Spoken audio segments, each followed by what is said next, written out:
ప్రభువైన యేసు క్రీస్తు నామములో మీ అందరికీ శుభములు. నేటి దేవుని వాక్యము ఇర్మియా గ్రంథము 33వ అధ్యాయము 9వ వచనము. భూజనులందరి ఎదుట వారు నాకు ఇష్టమైన పేరుగాను స్తోత్ర కారణముగాను ఘనతాస్పదముగాను ఉందురు. ఈ మాటలను మనము ఆలోచన చేద్దాం. అప్పుడప్పుడు స్కూల్లో కాలేజీలో చదువుకుంటున్నటువంటి సమయంలో మెరిట్ స్టూడెంట్స్ని టీచర్ ముందుకు పిలిచి వారి యొక్క ర్యాంక్స్ని బట్టి అందరి ఎదుట వారిని మెచ్చుకోవటం, వారిని ఘనపరచడం అనేటువంటిది సాధారణంగా మనం చూస్తూ ఉంటాం. ఇర్మియా గ్రంథం 33వ అధ్యాయం 9వ వచనంలో కూడా దేవుడు ఆ రీతిగానే మెచ్చుకునేటటువంటి ప్రజల గురించి ఈ వచనం మాట్లాడుతుంది. ఇక్కడ 9వ వచనం, భూజనులందరి ఎదుట వారు నాకు ఇష్టమైనటువంటి పేరు స్తోత్ర కారణముగా ఘనతాస్పదముగాను ఉంటారు అనేటువంటి మాటలను ఇక్కడ తెలియచేస్తూ ఉన్నాడు. ఎవరి గురించి మాటలను దేవుడు చెబుతాడు? ఎవరిని వారు నాకు ఇష్టమైనటువంటి ప్రజలని దేవుడు చెబుతాడు? ఎవరిని నేను ఘనతకు ఆస్పాదముగా ఉంచుతాను? సకల ఉపకారములను గురించినటువంటి వర్తమానములు వారు వింటారు.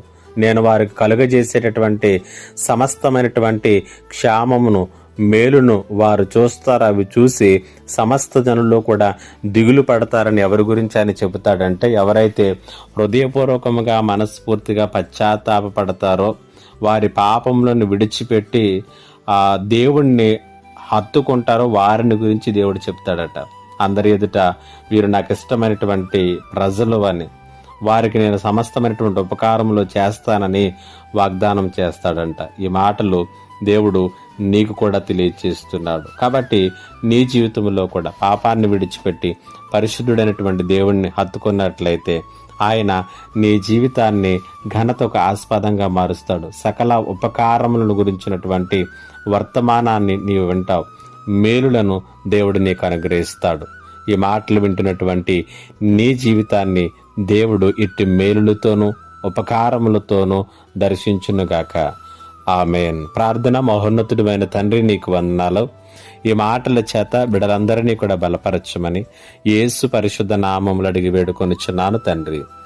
ఆమేన్. ఇంకా ఎవరైనా మా ఛానల్ని సబ్స్క్రైబ్ చేసుకోకపోతే సబ్స్క్రైబ్ చేసుకోనండి, లైక్ చేయండి, షేర్ చేయండి. దేవుడు మిమ్మల్ని దీవించునుగాక. ఆమేన్.